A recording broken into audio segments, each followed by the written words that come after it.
Hi there, it's Kevin with RogueDeckBuilder.com here with this week's episode of The Market, Tuesday, Monday, whatever day. Weekly market episode where we will talk about Pioneer this week and the bannings and how it will affect the meta.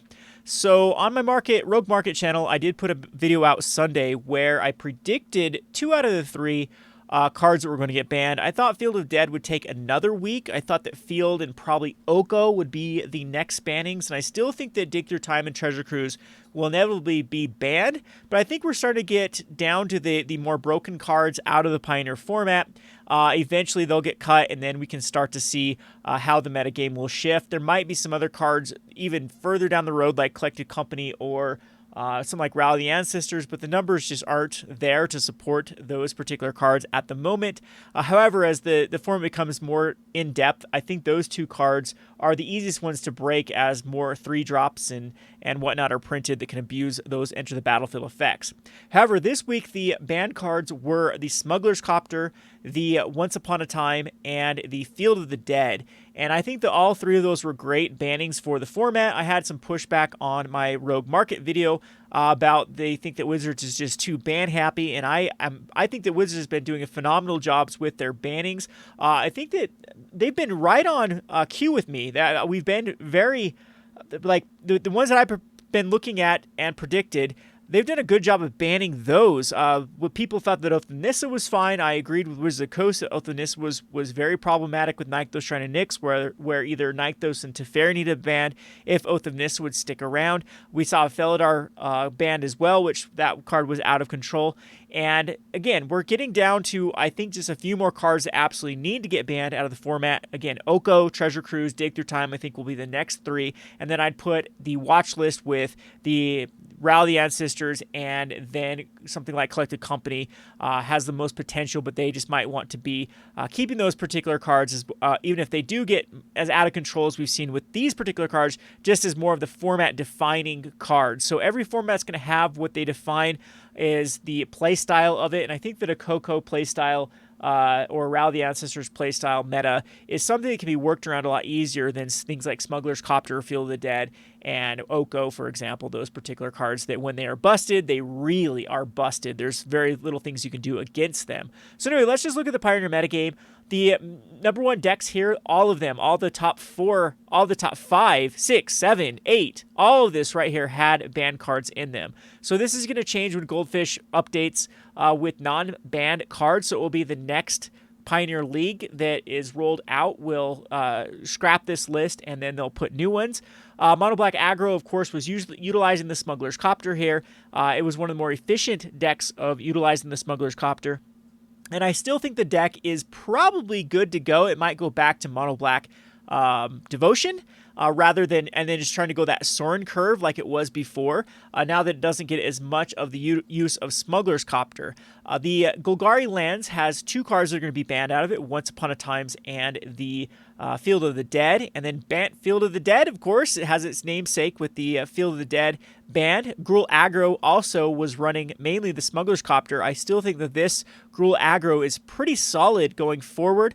I think that the go-to card to probably replace would be like something like a Tarko's Command in the replace of the Smuggler's Copter. But this is another deck that just really utilized Smuggler's Copter, and you can see that the format was becoming warped around Field of the Dead and Smuggler's Copter as the 2 most efficient decks with the Smuggler's Copter, Mono Black Aggro, leaving back a lot of things that can crew the Smuggler's Copter or then recur cards from the graveyard to that the Smuggler's Copter ditched to then crew it again, and Gruul Aggro with the Lovestruck Beast and the Goblin Rabble Masters leaving back a 1/1 that can later on crew the Smuggler's Copter, or the Elves that can crew the Smuggler's Copter. That both of these decks, how they are built, were very, very focused on the Smuggler's Copter. So I think it's a good thing the Smuggler's Copter is banned, because it does allow these decks to then diversify in how they want to attack the meta. So Gruul Aggro, instead of being such a Smuggler's Copter focused deck, will have to decide if it wants to be more of a go wide or go big. And Mono Black Aggro has to decide various ways that is either going to go vampires or zombies, or it could even go the way of just back to the Mono Black Devotion. So again, I think that these decks actually add a lot of paths they can go without Smuggler's Copter in the mix. The Simic aggro also does lose Once Upon a Time, but I think that this is going to be the deck that is to beat now that Once Upon a Time is banned. And it's funny that a deck can actually get better with a banning of Once Upon a Time. Now, Once Upon a Time, I think, was the absolute problematic card. I called it week 1 for my week 1 bannings because if you played green, you basically had to play Once Upon a Time. Early deck lists were not playing Once Upon a Time, but basically every deck that throws green, and I've even seen decks that do not even have green splash green. There was a Phoenix deck that was just splashing for Once Upon a Time just because how efficient it was with Thing in the Ice and Phoenix to finding those particular copies, that it didn't take much to throw in a couple breeding pools to call it good for Once Upon a Time. Now, Once Upon a Time was created to reduce variance, but if you reduce a lot of the variance with the mulligans in mind, you actually break combo or actually break the like really efficient decks of particular powerful cards.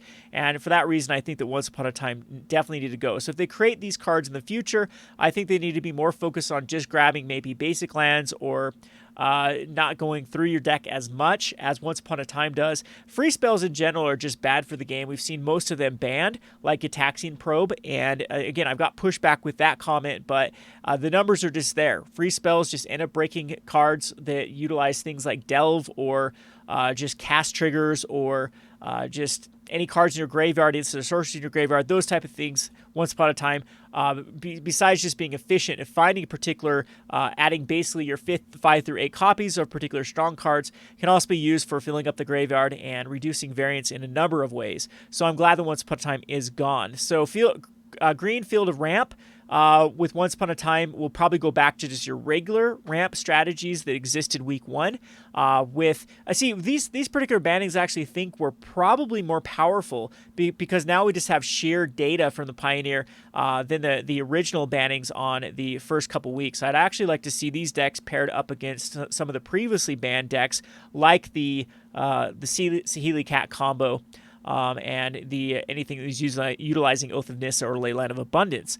So Mono Green Devotion will go back to its usual ramp strategy. I don't think it gets hurt too much with Once Upon a Time. They just have to rely on Nykthos Shrine of Nyx being found in other ways, and so it could lead to other cards being able to dig up that particular card, and or just not being so reliant on finding the Nykthos Shrine of Nyx. So now with Once Upon a Time out of the mix, I do think the Nykthos Shrine of Nyx is probably pretty safe. So without the Oath of Nissa, without the Leyline of Abundance, and without Once Upon a Time, yeah, it probably is a good card. We have this Rakdos aggro again. We'll have to decide to utilize something besides Smuggler's Copter.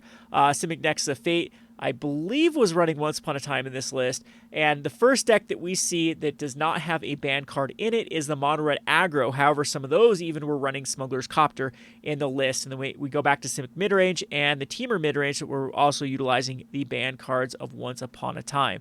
So this just takes a look at the Pioneer decks that were performing well. And keep in mind the meta will shift a lot. I don't think that you need to be as Fatal Push heavy as we used to be to taking care of that Smuggler's Copter. And I also don't think you need to be as Thoughtseize heavy as we were before to ripping out cards like Hour of Promise. So non-black decks I think will start to be able to do good. Things like mono white, things like some of the mid-range decks and some of the control decks, I think have a better shot now in the meta than they did before the banning. So let's just keep scrolling down here before we even find. You can see that all of these, almost every deck, well, first of all, from 7 and 2 and better, every deck was running a Smuggler's Copter, a Once Upon a Time, or a Field of the Dead.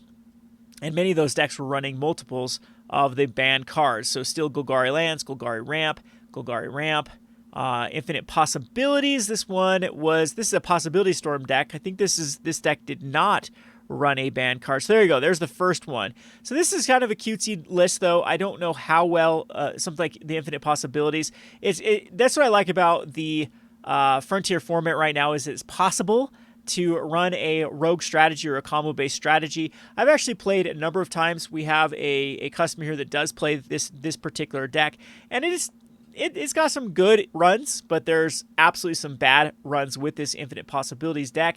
The whole object of the game is to enter the Infinite out, and then you draw your entire hand, and then are able to Possibility Storms out of Berigamos Enrage, and then throw all your lands away to kill your opponent. So it kind of has an ad nauseum type feel for the Frontier format. So I think this deck could could get actually worse with more control-based strategies rather than lands or Thoughtseize Smuggler's Copter. This is like a deck that could probably race those strategies.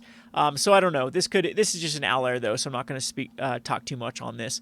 If you look at these mono black aggros lists, as I said before, I think they go back to utilizing vampires rather than going all in on this Smuggler's Copter strategy. But you can see just how many lists on every one of these PTQs were running these Smuggler's Copter mono black lists. Mono green Devotion, like I said before, with that Once Upon a Time, it's a lot weaker with Castle Garenbrig and Nykthos Shredded Nyx.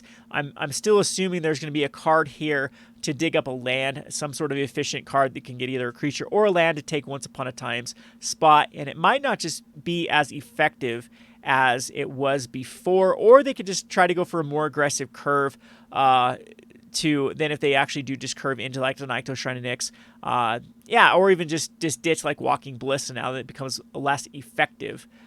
So here we have the first list again that did not have a banned card in it. This is just a mono red. This is another deck that has a lot of avenues to attack the meta. This one is trying to just utilize your... We saw this deck with the Experimental Frenzy. This one is, Light of the Stage, the Experimental Frenzy. This one with Goblin Chain Whirler, Bone Crusher Giant. So it's really getting the best of the last few years last two standards really. There's really nothing else here from the past two rotations with Ramming Up Ruins and from Amonkhet with the Goblin Chain Whirler and the Soulscar Mage. So red has a lot of avenues again to go. They can go heavier on the Devotion. They can go more of a go wide strategy. They can even go, I've seen many different ways to build this, many different ways to skin a cat when it comes to the red aggro decks. So Simic Aggro, this is another card that we're going to have to talk about with that Once Upon a Time with this Heart of Kran and Oko combo.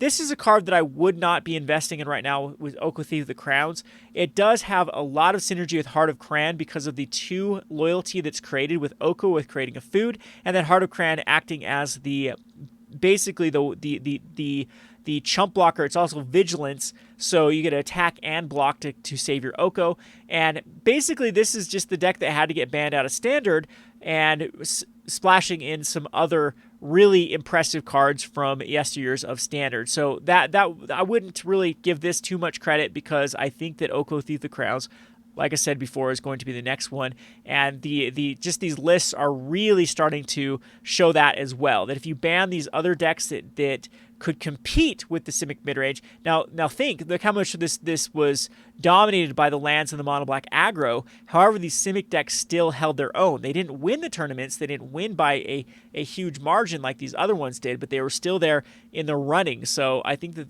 there still is some broken cards left in it, and all roads lead to Oko being banned, in my opinion. I think that Wizards is going to drag their feet with Oko Thief of the Crowns, but eventually that card will go. So if you have your $50 Okos, it's time to get rid of them.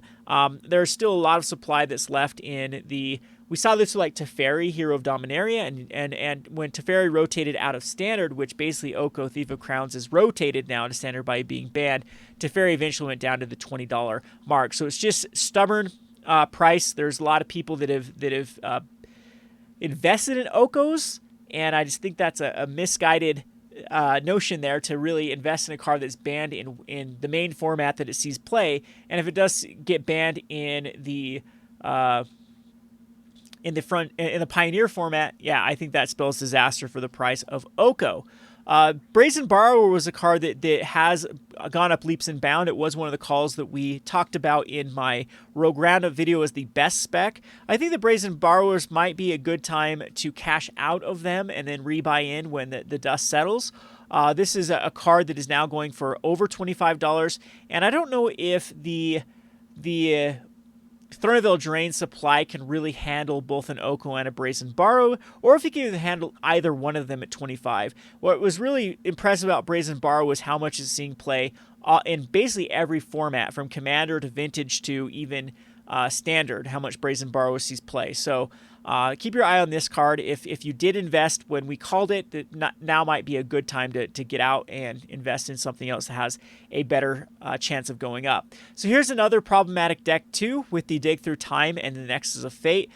This dig through time is just too efficient. It's had to be banned in multiple formats. I think that Pioneer, the time will come when this card also will need to be banned. Now, most of the formats that this did see play in were formats that did utilize fetch lands, so you can fill up or towards the 6 colorless mana quite easily with fetch lands. But a format like this that can actually throw in lots of cards with things like sensors and ops really break the dig through time, and then tack on the Wilderness Reclamation and Nexus of Fate, and it's pretty easy to lock your opponents pretty quickly. So it's another card I would not invest in right now. It could have some bumps with these bannings as this becomes a competitive deck, but I would not bet the house on Dig Through Time long term. This is another Dig Through Time deck, so you can start to see that the Dig Through Time and Oko are the next tier down from the Smuggler's Copter and the Once Upon a Time / Lands decks. Here we go, is a nice little deck that was basically splashing green for Once Upon a Time. Mono White Humans could start to see more of the meta share if especially this version that's running the Heron's Grace Champion, as the Mono Red decks and the Mono Black decks and even the Gruul aggro decks start to take more of the meta share. This is a deck that does a very good job of both clogging up the board as well as turning the tides with cards like the Heron's Grace Champion. So this one looks to be more of a human and a knight type strategy, so it's very efficient going toe-to-toe with the other aggro decks. And like I said, through cards like History Medallion, Heron's Grace Champion, it goes over the top those aggro decks. So it might be a little bit slower, a little bit weaker, but not by much versus the control and other mid-range strategies. However, where it does get the leg up is from the other aggro-based decks. It's going to win those matchups. So this is a very interesting list that did quite well in this PTQ. We can see decks like Collected Company Elves get a resurgence back. This was another deck that was quite popular in Frontier, and it does have everything going for it still with the Shaman of the Pack and the Collected Company strategy. Of course, they'll have to switch the Once Upon a Time, but Court of Calling is a very, very underrated card currently in the Pioneer format. So I'm thinking of cards like Eldritch Evolution and Court of Calling now have a chance to play these mid-range roles, and in this case it's more of an aggro combo-based shell in Elves. But keep your eye on those particular cards, because there's a lot of ETB effects that have combos right now in the Pioneer format that are easy to assemble, and now that with the at least the aggro decks getting less efficient with Smuggler's Copter, it could leave some room for these combo or tempo or synergistic type decks to actually compete in the meta. So there's another Golgari Lance here, Golgari Lance here, Golgari Lands, Golgari Lands, Mono Black aggro. You kind of get the gist of where it's going. Here's another deck that I would like to talk about, because this one did perform quite well, is the Mono Blue Devotion. And a lot of them have been starting to use Gadwick the Wizened, and this is also a card that's seeing much more play in Standard. So Gadwick could be a card that could go up to the $3-4 mark. I typically don't like to invest in these type of cards from the most recent set. I think you still have like a 4 to 6 month time period before these rares are worthwhile to pull the trigger on. But post-rotation and, well, yeah, post-rotation and Pioneer in the long term, this is a card that I think is quite powerful, especially if this Mono Blue shell continues to do well. Another deck that you can go many different routes. This one's running the Curious Obsession with more of a low end with the Cloudfin Raptor and Siren Storm Tamer, and then it does have cards like the Thassa, God of the Sea, and Master of the Waves to finish it up. So keep your eye on these cards. I think Mono Blue Devotion gets much, much, much better now without the Copter and the lands out of the format. Some of these mono greens should still work, like I said, just going to be less efficient. This is another deck that did use Once Upon a Time. This one is not using the Nike Shrouded Nyx, instead going with Castle Garenbrig to ramp out these cards. But these have very aggressive curves. Again, this is another card that can go over the top of the other aggro-based strategies, but might suffer a little bit more against control or just spot removal from getting to these Siroks and these Galtas. So we're starting to see some of these week 1, week 2 decks that perform quite well. Did also well in this PTQ. There are some other strategies like Mono White Auras, and I would even say that Ensoul Artifact doesn't get hit as hard as some people think with Smuggler's Copter getting banned, because it still has plenty of options for either the Ensoul Glitter combo or the Ensoul with the Shrapnel Blast combo. And this Mono White Auras is also another deck that can really outperform in the mid-range battles if we go into more of a mid-range type strategy. A Donovan card it's very interesting with the Indestructible versus cards like Supreme Verdict, but this particular one is not going off of anything hexproof. It's just trying to get out some efficient creatures to slap on some enchantments and kind of go to town. A lot of these leave back other targets to then equip up or throw on these all the glitters, and they can be a threat. They can take out the game pretty quickly. So I've also seen auras in the form of hexproof. That deck is also very viable. If we come over these other PTQ, one of the 8-0 decks was running Smuggler's Copter. I'm not sure that this deck utilizes it as well as some of the others because it's just really Thraben Inspector. This was the Gideon deck of yesteryears that Smuggler's Copter really had to get banned from in Reflector Mage. So without Smuggler Copters in the mix, it does take away the consistency of this deck. It does make Gideon a lot weaker, but I think the shell is still there. And sometimes I played this deck back in the day too, and sometimes Smuggler's Copters weren't even the ideal curve, and I'd often even I'd sideboard them out in particular matchups. So this deck is probably very similar. When Smuggler's Copter is good, it's great, and it's in the first game it's probably okay versus everything. But I'd be surprised if Smuggler's Copter isn't one of the cards that is on the chopping block for going over the sideboard in many matchups to begin with, just because it doesn't fit in this curve as well as it does in other decks. Alrighty, so now we have some of the usual with the Black-green definitely getting a lot worse without Smuggler's Copter and Once Upon a Time. Yeah, it makes it less consistent, but these shells should still be there. That's kind of the story of these two bannings, though, is look at this list. Is this list really need the Smuggler's Copter and Once Upon a Time, or do they feel obligated to run it? It's the same thing that I had a Hardened Scales, well, it wasn't Hardened Scales, with Winding Constrictor and Varls, and Smuggler's Copter and Once Upon a Time eventually had to make it into that deck as well, just because of how good the cards were. So, again, I think it was a great banning. So this deck I still think is quite solid. These cards are still here to go. I think Voracious Hydra is still a very interesting card. It is up to $5. If the Hardened Scales list and the Mono Green Devotion decks continue to run this card, this could easily be an $8 card. I don't know. $5 is pretty risky though to invest in a card that could has potential to go up to like $5. Golgari Lands, of course, gets 2 cards banned. Gruul Aggro, this one was running Once Upon a Time. It's gonna have to kick back to going into a different strategy, and you can see this one was dominated by Mono Black Aggro. So again, if you look at these lists, all the PTQs were very much similar with these cards, with 37% of the deck running. Well, this one was 81% running Once Upon a Time. So this one was even worse with the Once Upon a Time nonsense. So anyway, that's kind of the story of this video. Is I don't think that the metagame is going to get switched up too heavily.